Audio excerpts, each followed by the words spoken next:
Woo! We're getting into it, guys. We are talking about Chinese knives, Chinese manufacturing, and an issue or a friction point with buying Chinese knives that I don't hear people talk about all that much. Welcome to the channel. This is Edge Mindset, where we like to talk about all things sharp. I am your host, Carter. I think I already said that, but I'm saying it again. This is the Maxace Draco. I've got two of them here. Maxace is a Chinese company. They're known for doing some pretty wild designs. They have been doing it for a while. Regardless of what you think of their designs in the company, for the most part, it's all top quality material. They do a good job.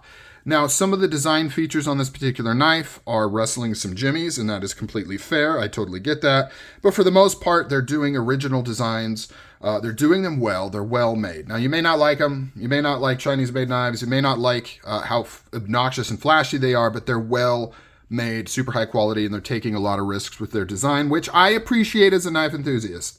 This is the Draco, which is their first single-action OTF. They've done double-action OTFs before, but this is their first single-action. Now, this is their base model.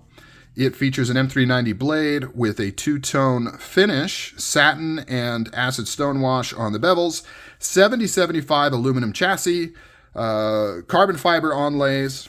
Let's see, for those that don't know how a single action works, you can see it's out in the locked position. By the way, these tend to have little to no blade play compared to a double action. Press the button, retract the blade. You can see it's connected there. Retract the blade, it is locked out. Now, this particular version has a safety, so you have to slide this down and press the button in. This is also featured, this is basically directly lifted off of the Halo 6, and that is going to be the topic of this video. That is the catalyst for this video, and it's not just the fact that they lifted the safety. It's a little bit of a bigger thing than that I find quite interesting. So, pull down the safety, blade fires, you're good to go. Now, this is the premium version. Yes, I bought this. Don't give me crap. I'm giving myself enough crap. Chad Nichols Damascus blade. It has a TC21 titanium chassis that's been DLC coated, and it has Damascus inlays with the Damascus buttons, same with the back here. Everything else works the exact same. It has a titanium pull tab instead of aluminum. You can see how it has these ball bearing holes right there and big ball bearings to lock that into place. But other than that, it fires the exact same. That firing was really slow. I wonder if it's starting to stick on me. Seems to be okay. I have a whole video talking about this knife if you want to check it out. There is some friction points on this, figuratively and literally. Whenever you're trying to run steel against titanium, titanium's kind of sticky and steel doesn't like to glide on it. And so when you have something like this, yeah, it's not the best combination, but go watch that video if you want to dive into that a little bit further. So let's get this out of the air. So when you talk about Chinese manufacturing, I'm not going to be discussing political stuff about it. I'm not going to be discussing stealing designs explicitly, although kind of I am, but in an indirect way. And it's not because I don't have an opinion on that. It's just I've talked about that ad nauseum.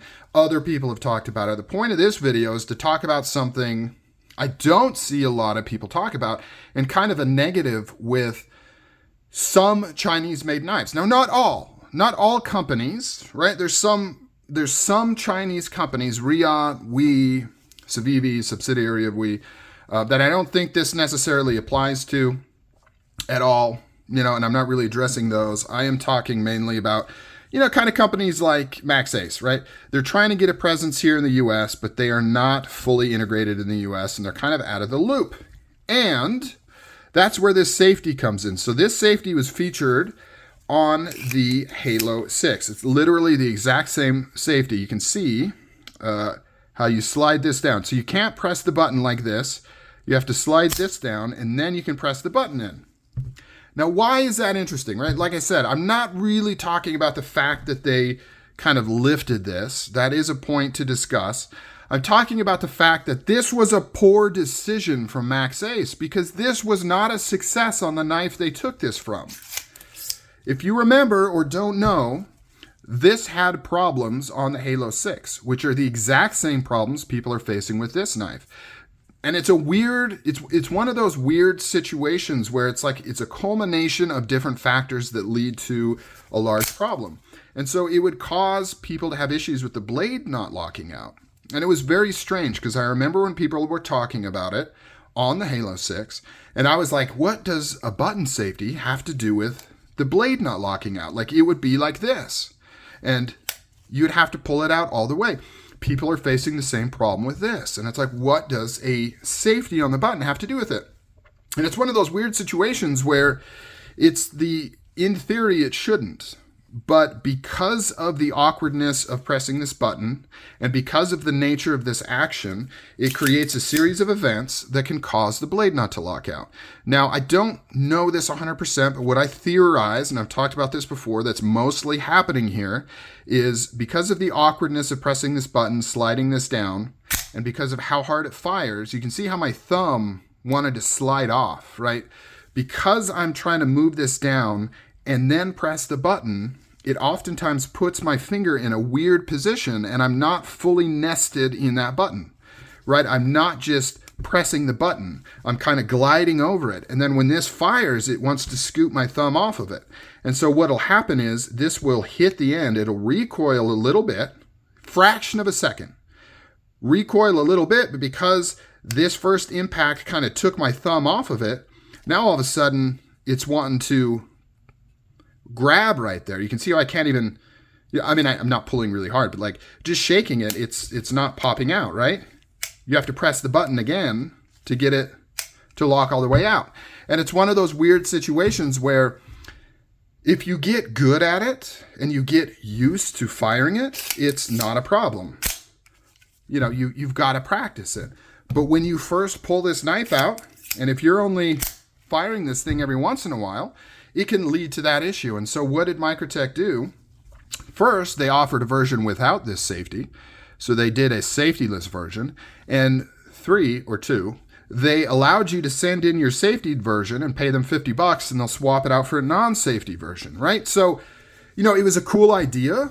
And I think some people liked it. And it's kind of a neat concept. But ultimately, it wasn't really a success. It was a problem. So in comes Max Ace, right? Who I'm assuming there's some assumption here, right? I don't work for Max Ace. I wasn't involved in like emails going back and forth on these decisions. But I'm assuming Max Ace saw this and said, that's a clever idea. We should use that. And they weren't aware of these problems. They weren't aware of why they did a safetyless version. They weren't aware of, it's not a recall, but being able to send it in to get that removed. Because they don't speak the language, they're not hanging out on the forums, they're not completely plugged into the community because they are over in China. And so they lifted something that they really should not have done. They shouldn't have copied this. And I don't even just mean in a standpoint of, IP theft and things like that. I just mean as a solution to a safety, this is not the ideal solution. It seems like it would be, but it has problems. And that's one of the things you kind of run into. Now, the other thing is they should have realized it, right? When they built their prototype, which I'm assuming they built prototypes, this is something that they should have realized could be a problem, and they should have came up with a different solution. But they didn't. And I don't know if it's because they lack the engineering capability, and really all they're doing is just kind of copying the mechanism and doing a design shell over the top of it, or if they somehow missed it,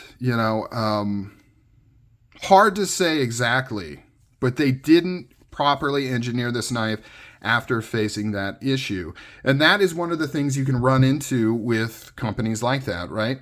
Companies where they don't necessarily always have the core design and engineering capability, and they're kind of lifting different things and Frankensteining them together and throwing some cool designs over the top of it. You can run into issues like this. Now, listen, I don't want to overblow it. I know it's the topic of this video. I don't want to make it seem like it's a bigger issue than it is. At the end of the day, they thought this safety was cool. They decided to use it, and they kind of missed some things with it and some of the issues with it. And, we are where we are. But it is just another one of those things that you might want to have on your radar when you're buying certain knives like this. And I should have, when I was looking at this knife, I should have thought of that. I should have thought of, is that, because I remember issues with the safety. I did have to dive back into some archives and really dig into what exactly the problems were and things like that. But I do remember there being problems with the safety, and I went ahead and just grabbed these anyways. And I kind of thought, well, maybe MaxAce has figured it out. You know, like surely they knew that and they ran into the same problem. They figured it out. Doesn't look like they have. So, little bit of a ramble and a rant right there. I found it interesting with the safety thing. I also wanted to expand on if you are going to get one of these Dracos, be aware of the button thing. And it's not all bad. Once you get used to it, once you get good at it, it's really second nature and you're not going to have the lockout issue. However, I guarantee the first time you go to fire these, you might run into that problem and think, what the hell, this thing is not locking out all the way. So keep that in mind.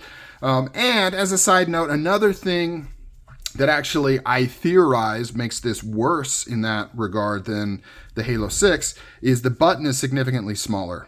So if you've got big giant potato thumbs like me, you're pressing with just like the corner of your thumb. Like I cannot, like if I can barely unlock it by pressing in the center of the button and barely fire it that way as well. The Halo 6 had a much bigger button profile, or a reasonably bigger button profile, which I think made it a little neater or a little easier to fire. This safety I think is completely unnecessary. It would have functioned just fine without it. What they could have done is even raise this lip up a little bit more. So that way you really did have to kind of dig in with the side of your thumb so that it wouldn't be fireable by just pressing it flat. And that would have been more than enough safety. This is overkill, especially for single action. Like you shouldn't be carrying this directly in your pocket anyways. It should be in a Kydex sheath where even if it did accidentally fire, it's not firing into anything. All right, done with rant. Comment down below. Discuss what you think. I'll catch you on the next video. See ya.